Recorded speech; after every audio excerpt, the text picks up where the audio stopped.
You're tuned into tomorrow. Right here on the Advanced Media Network. This Into Tomorrow podcast is hosted by our partner Blueberry Podcasting. We couldn't be happier with their service. You can get 30 days of podcast hosting free by simply visiting their website at blueberry.com. That's like a blueberry without the E's, so it's BLUBRRY.com. Welcome into Tomorrow with Dave Graveline, the interactive radio network program with the latest in high-tech products and services and the experts who bring them to you. This is Into Tomorrow. Here's Dave Graveline. Happy birthday, America weekend. This is Into Tomorrow, our 26th year on the air, and for the weekend of Friday, July 2nd. 2021. I am Dave Graveline. I am Chris Graveline. And from the Dexcom G6 studios, we come to you. Make knowledge your superpower for managing type 1 diabetes. Visit DEXCOM.com. And, of course, when you're having your barbecues this weekend, as we have planned at your place, bringing some of the staff and friends over, it's going to be nice as long as it's not going to rain. Yeah, and as long as y'all are out of there by like 7 p.m. I beg your pardon? I thought we were going to combine it into game night with Cameron and Game stuff. afternoon. Game afternoon. Okay, all right, everybody, get out. I can see it now. Anyway, well, that better be a darn good barbecue. And I better get some take-home. We'll see. So I can have some on Sunday. And bring enough so that you can take some home.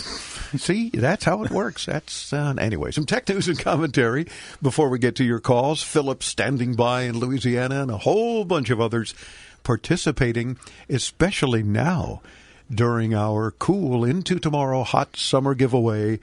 We've got so many new things that we've added this week, so be sure and stay tuned later this hour. In a few minutes, we're going to be sharing with you some of the new goodies that we've added. Facebook has joined the ranks of a $1 trillion company. Oh, that's wonderful. You know, that doesn't make it any better. Yeah. They're the fifth U.S. company to reach that milestone. It now joins Apple, Microsoft, Amazon, and Alphabet, which, of course, is Google's parent. It's funny how all the trillion-dollar companies in the U.S. are tech companies.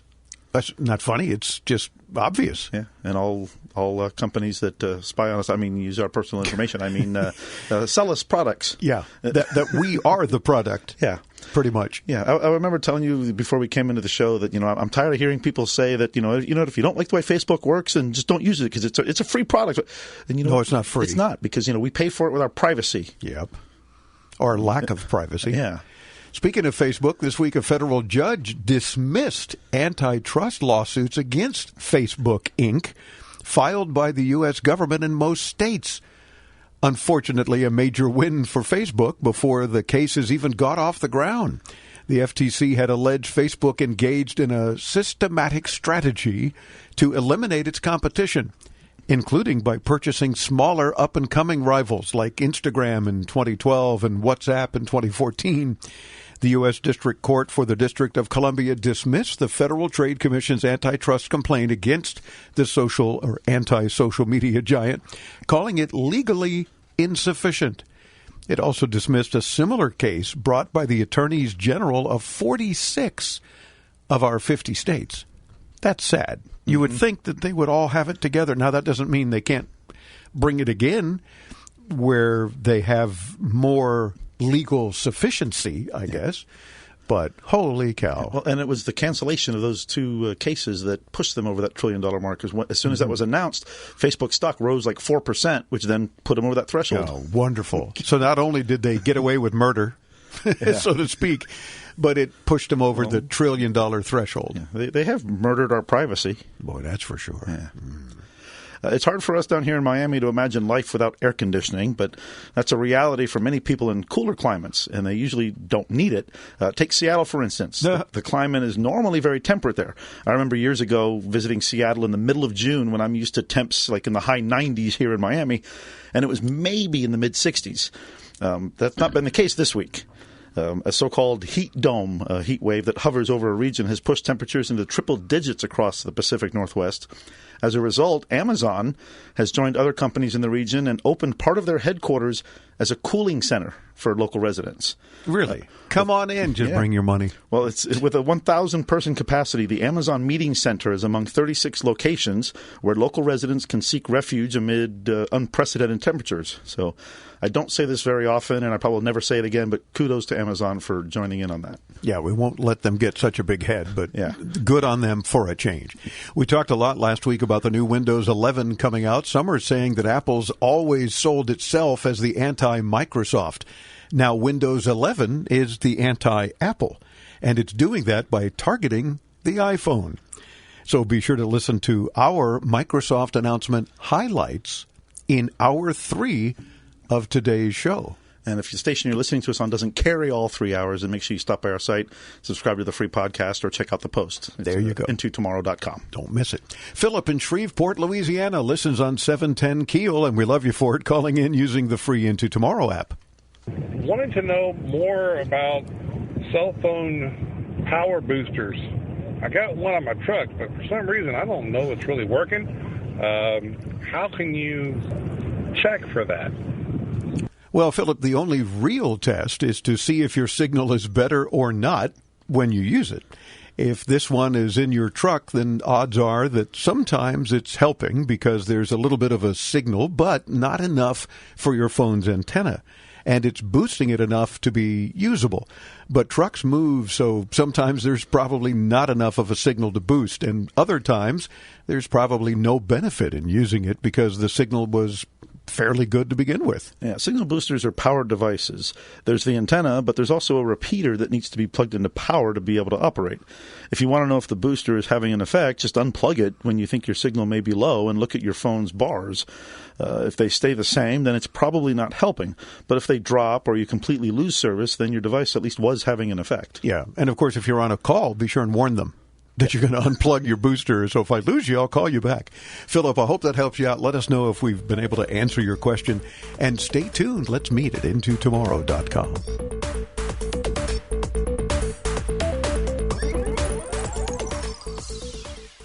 Texting enrolls you in recurring automated text messages. Message and data rates may apply. Hi, I'm Frank Thomas, the Big Hurt.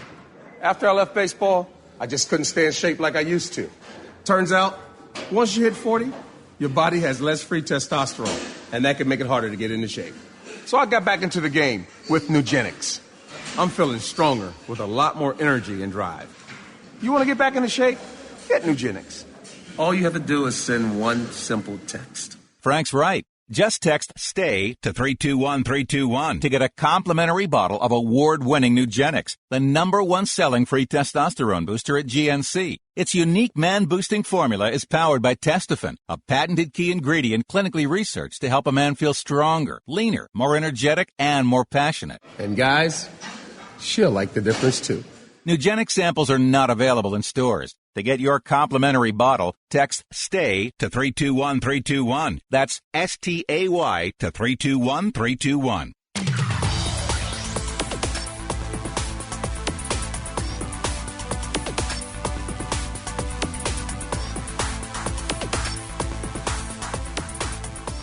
Welcome back into Tomorrow. I'm Dave Graveline, our 26th year on the air, bringing you the latest in consumer tech, products and services, gadgets and gizmos, all sorts of cool things available today and into tomorrow. Of course, we're in the middle of our huge annual, highly anticipated, exciting, cool Into Tomorrow hot summer giveaway. So we want you to participate on the program, and it's so easy, so many ways you can do that. Ask a question about consumer tech, help another listener by adding to one of our answers, perhaps. You can say, yeah, I had that experience, and here's what I did in addition to what you suggested. Maybe your ideas, hopefully, are even better than our suggestions, whatever the case.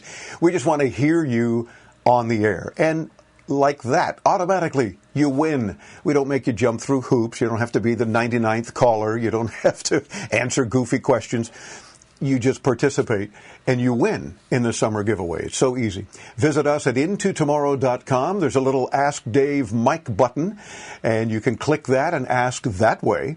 You can use our app, of course, and message to studio, or you can do it the old-fashioned way. Still works. Call us anywhere toll-free from North America, 800-899-INTO. That's 800-899-4600. 888-203-8686. And you can do all of those things anytime. We just want to hear you on Into Tomorrow. In what could be a big tech turning point in our hometown of Miami, leaders are looking ahead to a major tech conference right here next year. Hopefully we'll even broadcast from that. We'll see. The Founders Fund is a venture capital firm, and Varda is a space manufacturing startup. We're fortunate to have the principal and founder of both joining us now. Delian Asparahov. Was I close, Delian? Close enough. It's definitely not the easiest name in the world to pronounce. No, we're gonna call you Joe Smith. No, I'm just kidding. But Delian, thank you for spending a couple of minutes with us. And I understand that you're joining us from just a few miles south of our studios, also here in Miami. You're in the Miami Design District. We can see some of that over your shoulder, Brickell and that kind of thing. That's very cool on our video. Tell me first a little bit about Founders Fund and Varda, and then let's get into other things that are exciting and upcoming.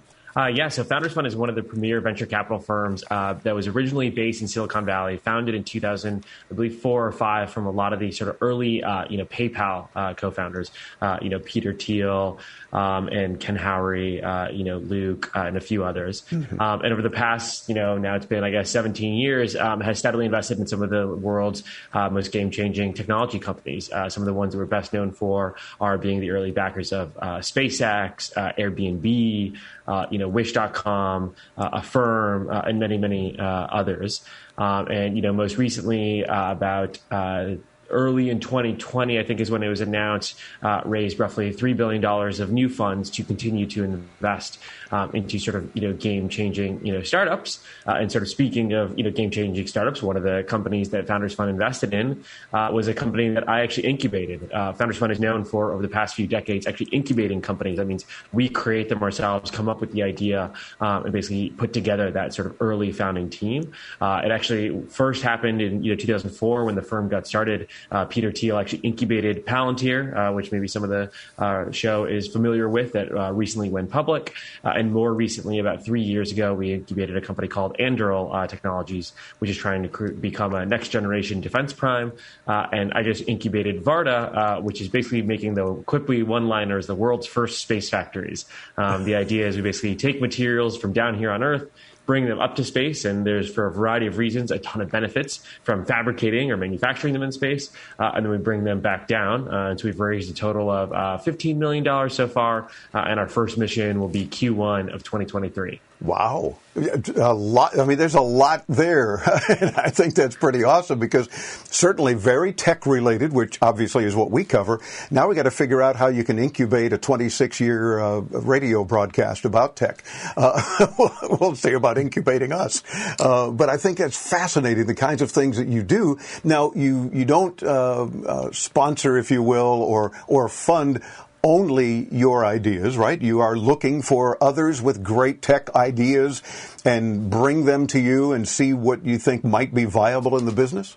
Absolutely, yeah. Obviously, we've incubated these 3 companies, but 99% of our portfolio is people, external to the investment firm coming to us, pitching us, on their idea. And a majority of the time, we're funding things that are, sort of a handful of co-founders, in a pitch deck in a garage type thing. Like, we're very comfortable with funding things in the very, very early stages. And then, ideally, we like to support the company, all throughout. So, from that sort of first, let's say $1 million or $2 all the way up to the, say $400 million pre-IPO round. Wow. One thing that I really like about Founders Fund is we're known for being a sort of like full stack investment firm. So we take you all the way from seed, to IPO, and have done that, for, some of these companies that, I mentioned previously, in our portfolio, like in SpaceX. I think our first check into the company was in 2007, but we did in the latest round in 2021. So, we've supported the company for over, 14 years now.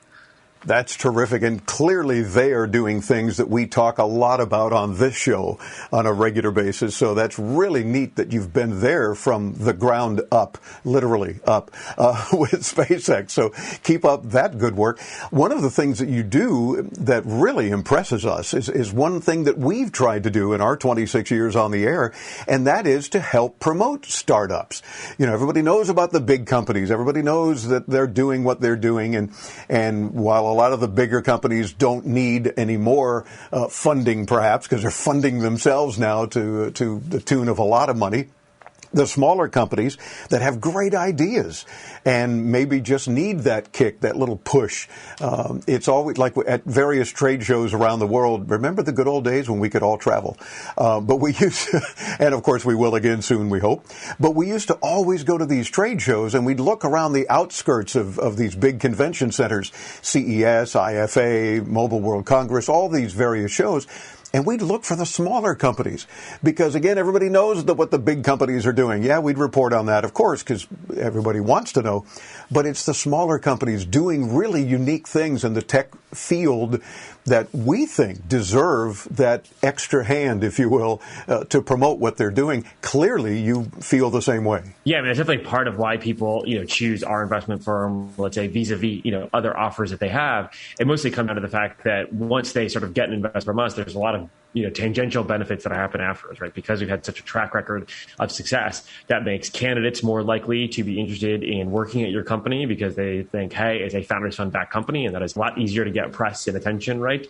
When you have, a funding round with us. And so we'll help introduce you to reporters at everywhere from, the Wall Street Journal to, TechCrunch to, sort of all over the place. And then the other thing that I think we've done well is, some amount of our own distribution channels. So the investment firm runs its own podcast where we talk about sort of what we think are, the future deep technologies that are, going to be brought on. And a lot of our investment team members have relatively large followings on, Twitter, their own podcasts that they run as well. And so those tend to be distribution channels. And so that's definitely, a part of what we help out with is, take a company that, has 10 employees and give them the attention that maybe traditionally would only go to a company that has thousands of employees. And turns out that helps accelerate a lot of things. It gets you a lot of candidates, customers, potential employees. And so I feel like half my job is, kind of being the, party promoter for my startups sometimes.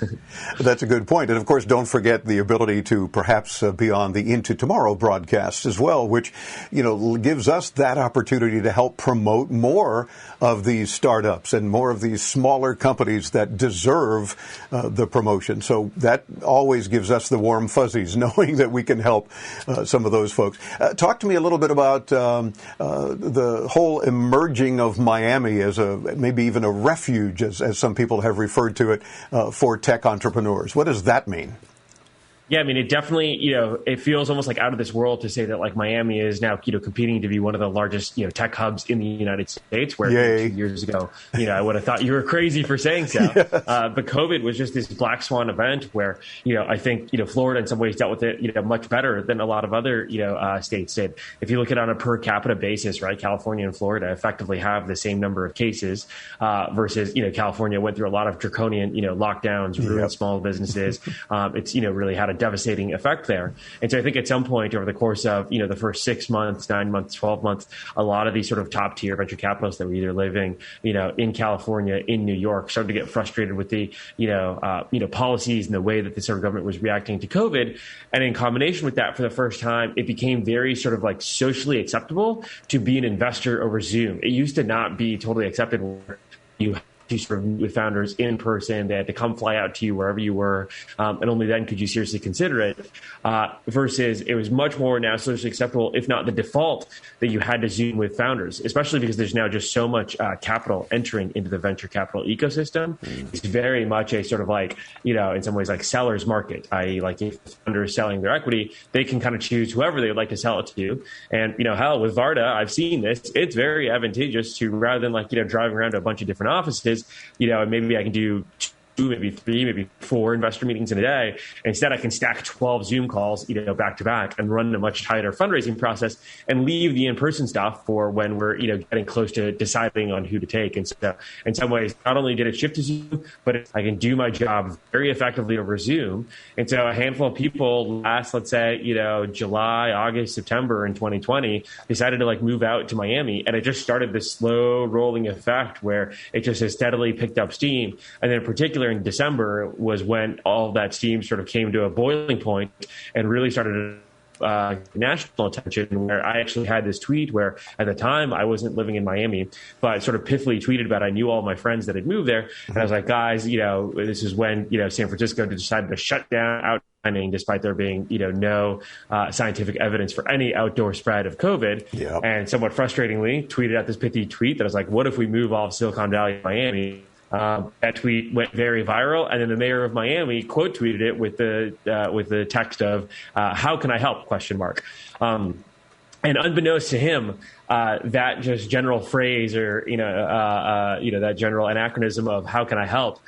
is extremely popular in the Silicon Valley venture community. Sort of what venture capitalists always say when they don't want to invest, basically, because if they want to invest, they just say "How much can I invest into the company?" And if they don't want to invest, well, they want to seem friendly, so they say "How can I help?" And so it went really viral within Silicon Valley because everybody's like, "Oh my God, this is a mayor that is speaking like a venture capitalist and he wants to help." And so I think that tweet got on CNN, Washington Post, Wall Street Journal, just got tons of attention. And so all of a sudden that just amplified what was already happening of all of these people that were moving here. And so that even started convincing me to move. And so I ended up moving to Miami maybe about 2.5, 3 months later, and then running a spontaneous sort of tech conference with all the people that I knew were here that brought even more attention to it. And that ball only continues to roll. I know people moving to Miami basically every week now. Oh, yeah. And welcome to Miami. We're glad to have you. We've got to interrupt and take a quick break and then talk more with Delian Asparuhov, the principal and founder of Founders Fund and Varda. Stay tuned as Into Tomorrow continues. When you're a new podcaster, you may need a little help setting everything up. Like us at Into Tomorrow, you want a company that's there when you need them, who actually picks up the phone when you call. That's Blueberry Podcasting. Call 1-877-729-8642 or visit blueberry.com. That's BLUBRRY.com.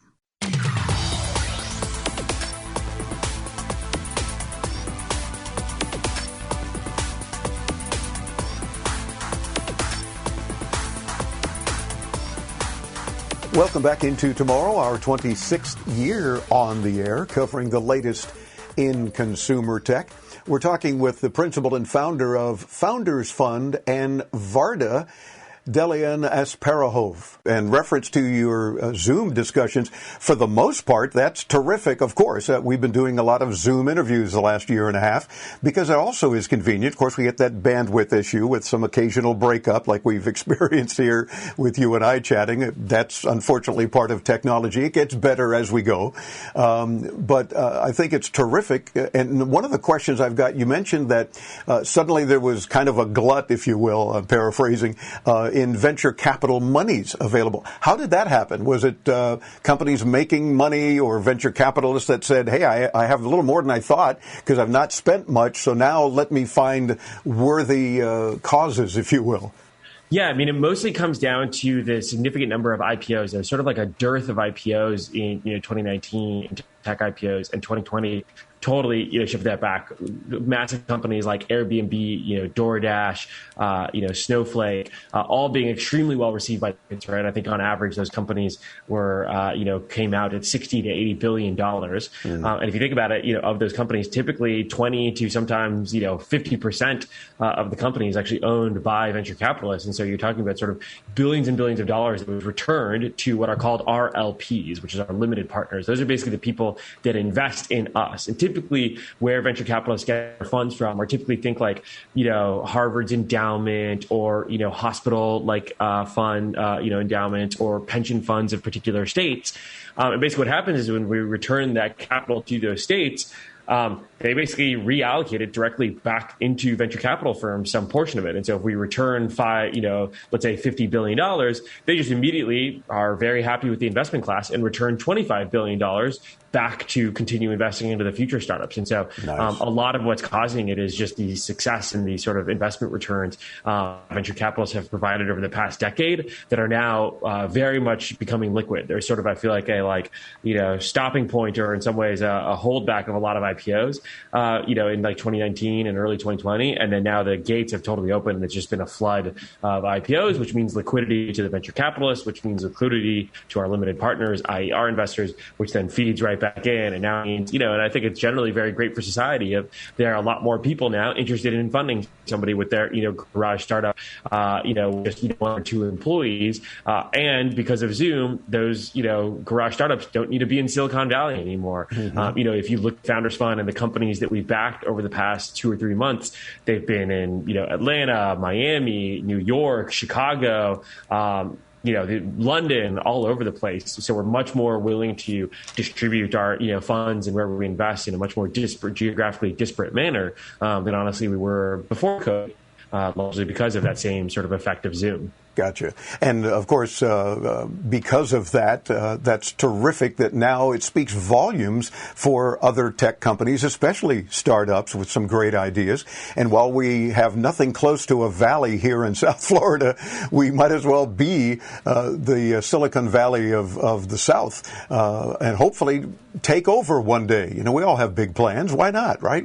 I got to think about that. Now, before I let you go, I do want to get your take on some advice for some of these small companies. We've got a lot of folks listening on a regular basis that say, I've had a great idea, I just don't know what to do now, or I don't have funding to move it forward. What advice would you give? My biggest advice is I think most people, when they have an idea, they dive into actual building the idea or writing the code or creating the first hardware prototype.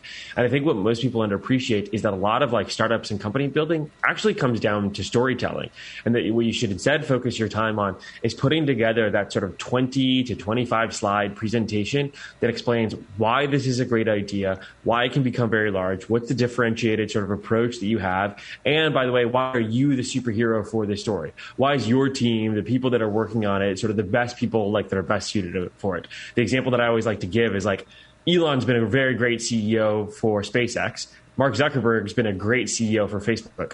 But can you imagine if they swapped jobs? Mark Zuckerberg has no idea how to crack the whip on space engineers and get rockets to land. And man, Elon with his tweets, you think that Zuckerberg's had a tough time in front of Congress? Imagine Elon with his tweets in front of Congress. Ooh. That'd be a real brutal time if he started joking about Cambridge Analytica on his Twitter feed. Yes. And so they would be disasters on either side. Yeah. And so, thinking through sort of why am I the superhero for that story, for this story, and telling that story really well. And then send that set of, sort of 20 to 25 slides to some of the top tier venture capitalists. One of my best investments is this company called Sword Health. The founder is based in Porto, Portugal. So this isn't even Lisbon, Portugal. This is the second biggest town in Portugal. Not that big. He reached out to me over cold email, basically saying, hey, Delian, I've read your essays on how to tell a good story and the advice that you've given online. I've tried to follow that. And here's the story that I've told. Here's why I think my company in the middle of Portugal can become one of the largest US-based digital healthcare companies. And we have this very interesting technology that we've been working on. Lo and behold, he got me hooked. I was in Portugal a week later, meeting with his team in person, decided to fund the team a week after that. And now the company has raised, I think, a total of almost $100 million. They're one of the fastest growing startups in the United States. I think they've hired on the order of 100 people here. They have an office now in Portugal that's 200 people. And so, extremely fast growing, since then. And so, opportunities, can be right in front of you, no matter where you're based in the world. It just matters. All that matters is sort of thinking through exactly what your story is and how to tell who you are and what you're working on and why that's super exciting. Oh, for sure. And it must make you feel good to know that you have incubated yet another company, that you helped yet another company with a great idea. And of course, it's tech related. Real quick, because we're fast out of time, but what's the plan for next April here in Miami? A big tech hub kind of emerge America's thing? Are you working with that organization as well? Yes, we're creating sort of a Miami Tech Week that is an umbrella for a variety of different groups that are hosting events. Emerge Americas is one of those. Founders Fund will be hosting a series of events. There's a couple of other local groups that will be hosting events, and so it'll sort of be I call it kind of the South by Southeast, sort of our equivalent of that, of a big tech conference down here in Miami. Excellent. And so look out on my Twitter feed, the mayor's Twitter feed, for sort of more details as we get closer to next year, next April. And of course, stay tuned into tomorrow, because with your input to us, we will keep everyone informed as well. And hopefully we'll get a lot of folks joining us here in Miami, what is our hometown, yours now as well, and see what happens. Meantime, visit foundersfund.com intotomorrow.com. Of course, we'll link you there when you hit us up at intotomorrow.com. You can also check out varda.com, VARDA.com for more. DeLeon, you're a delight to chat with. I see that there's so much more we've got to cover when we've got more time. And hopefully we can broadcast from this big event coming up in April in Miami. At least for a change, we wouldn't have far to travel. It would be nice to see what's happening there and to promote as many companies as we possibly can that are involved in this tech world. And we love doing that. That'd be amazing. And thanks so much for having me on today, Dave. It's a pleasure. Thank you again very, very much. Foundersfund.com. I'm Dave Graveline, bringing you further into tomorrow. Stay tuned right here on the Advanced Media Network.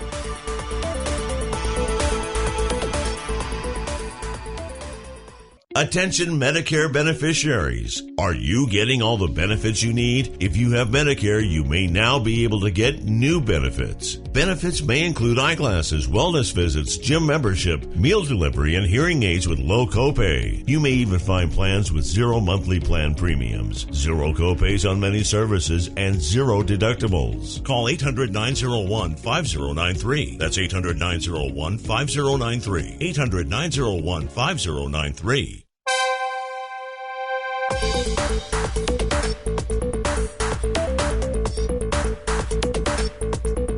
Let's start off this segment with a little Into Tomorrow fun tech fact for you. 51% of internet traffic is non-human. 31% is made up of hacking programs, spammers, and malicious phishing. With the PH, of course. Just our luck. Isn't that wonderful? I wish I could say I was surprised. Yeah, I know. Into Tomorrow continues. I'm Dave Graveline, still working on getting the voice back, so bear with me, but it's better than it was. And I'm Chris Graveline. This portion of Into Tomorrow is brought to you in part by HughesNet, high-speed satellite internet available wherever you live or work.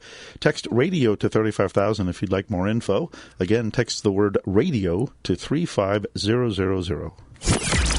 Jump aboard the time machine. You've got mail. Time to head into yesterday with This Week in Tech History. History. Here's Chris. History.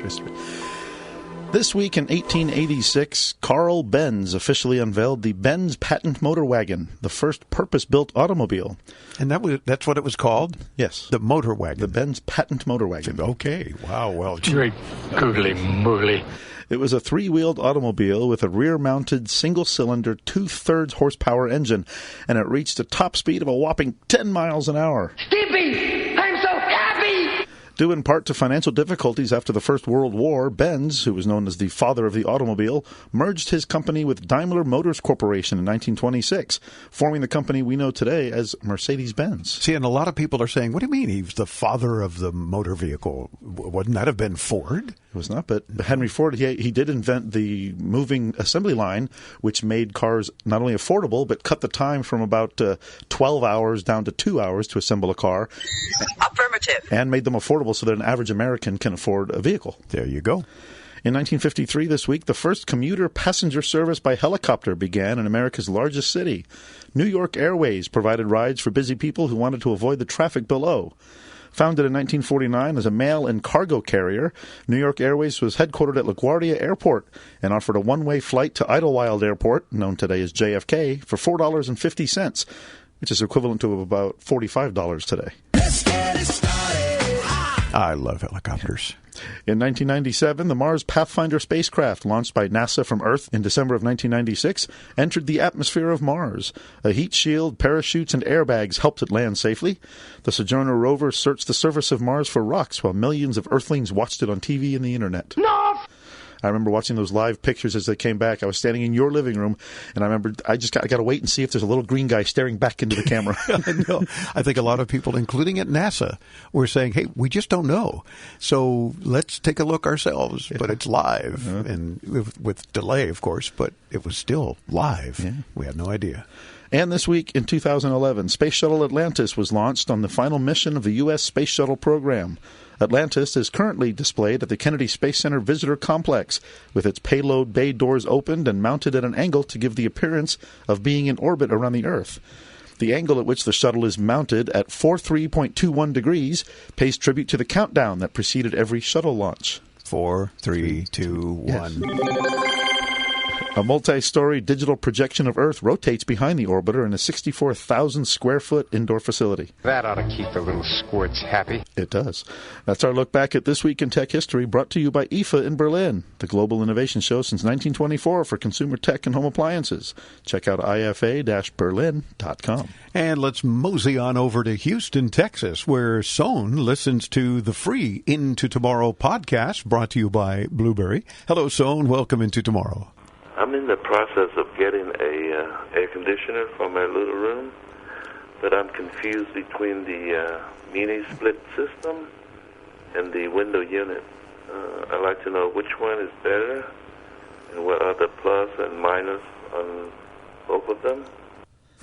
Well, it's kind of tech, I guess, even though we don't usually cover air conditioners. But the better system depends on your needs, of course, and how much you want to commit. The window unit obviously wins easiest installation, and you can secure it to the window frame yourself in a few minutes. After that, plug it in, and you're ready to go. The split unit will have an inside blower and an outside compressor. You need to punch a hole through a wall to connect the two, and depending on how your house is set up, you may need to hang the outside unit on a wall. The split unit is much better in terms of noise. The noisy part is kept outside your house rather than half in and half out, and it allows you to keep your windows closed. The last part is also why they tend to be more efficient than window units. And in the Houston summer, you'll probably notice that.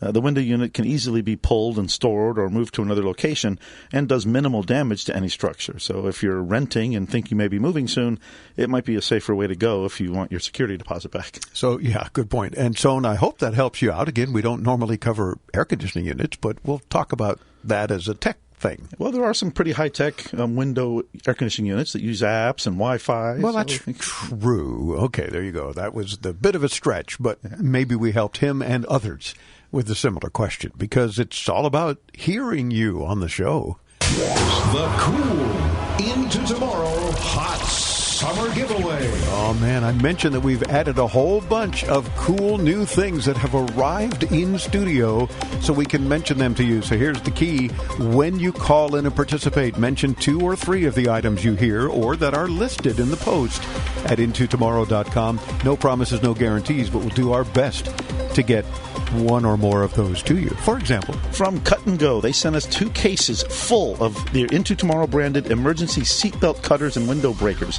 These things should be in every car. Yes. From Roborock, we've got an S6 Max V robotic vacuum, True Vision, Smarter Action. This thing's valued at $700. Nice. From Scosh, man, they sent us a giant box full of all kinds of goodies, including their Boom Bottle waterproof wireless speaker with built-in magic mount, their Power Volt USB-C fast charger for the home.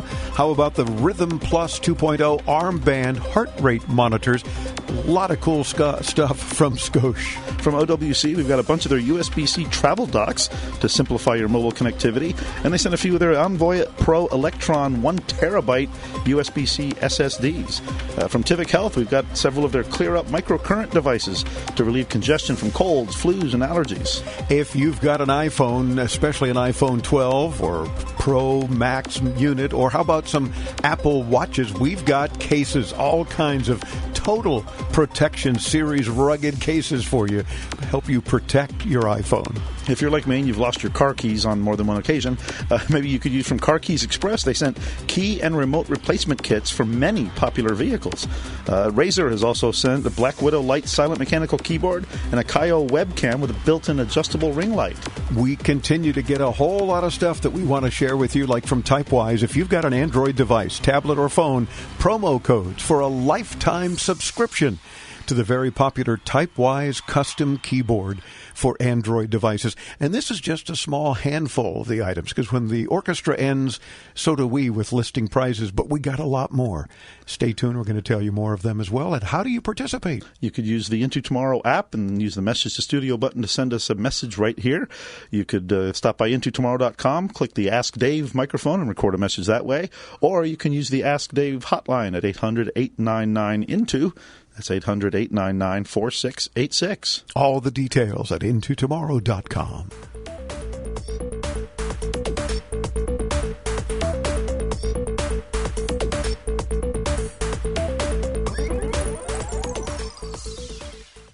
Attention!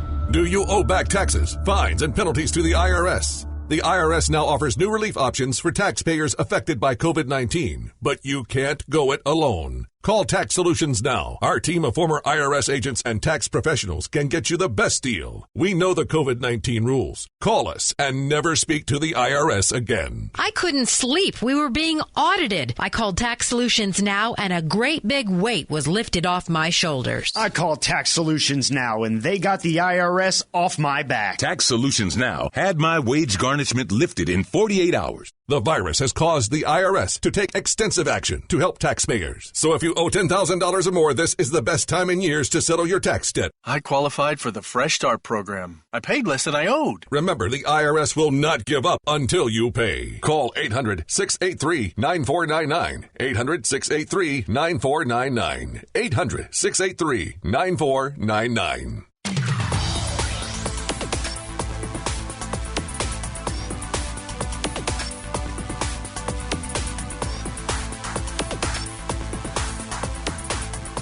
Welcome back Into Tomorrow. I am Dave Graveline. And I'm Chris Graveline. This portion of Into Tomorrow is brought to you in part by Blueberry Podcasting. If you want to become a podcaster, you'll soon discover the options can be a bit overwhelming. Blueberry makes it easy. Visit BLUBRRY.com. Dennis in Slidell, Louisiana. Welcome Into Tomorrow. I can use Google Maps, but I'm a truck driver. Google Maps sometimes sends me down roads that I shouldn't be on. Is there a good Google Maps out there? And I would like to have one that also showed radar so I'd know where it's raining. Okay. Well, there you go. And that's a great question, Dennis. It's important that you obviously travel on roads you're allowed to be on because of bridges, overpasses, maybe the road weakening, whatever the case. So there are GPS-like apps made specifically for truckers. Look into something like Hammer, Truck Map, or Trucker Path. They're all designed for professional drivers like yourself with the kinds of needs and restrictions that everyday car drivers don't need to deal with, like finding weight stations, finding diesel, and spotting the best prices and so forth. Now, we haven't seen any that incorporate a weather radar as a map overlay, so you may need to keep a weather app handy for that task, but you should at least be able to enjoy routing that applies to the size and weight of your vehicle you're driving and be able to find some extra information that applies to you and your needs without having to buy a physical truck GPS like a Garmin Diesel or a Rand McNally TND. That's true. Some of them can get a little bit pricey, but I use a simple free radar app on my phone all the time just to see where rain is coming. And I've done it when I've been driving as well and just kind of zoom out and you get a better idea. But most good weather apps on any phone these days will also give you detail about that. And of course, my first thought was, well, you're in a car, just look out the window. But then I figured he's probably looking along his route. So. Duh. Like, should I stop here and have a sandwich while the rain passes up ahead or drive through it? Yeah. So, duh. Dennis, it was a good question, and I thank you for participating on Into Tomorrow. Of course, that qualifies him. Not qualifies, he wins automatically in the big summer giveaway. 800-899-INTO, or even better, use the Into Tomorrow app. It's free. Get it on your phone and participate and win.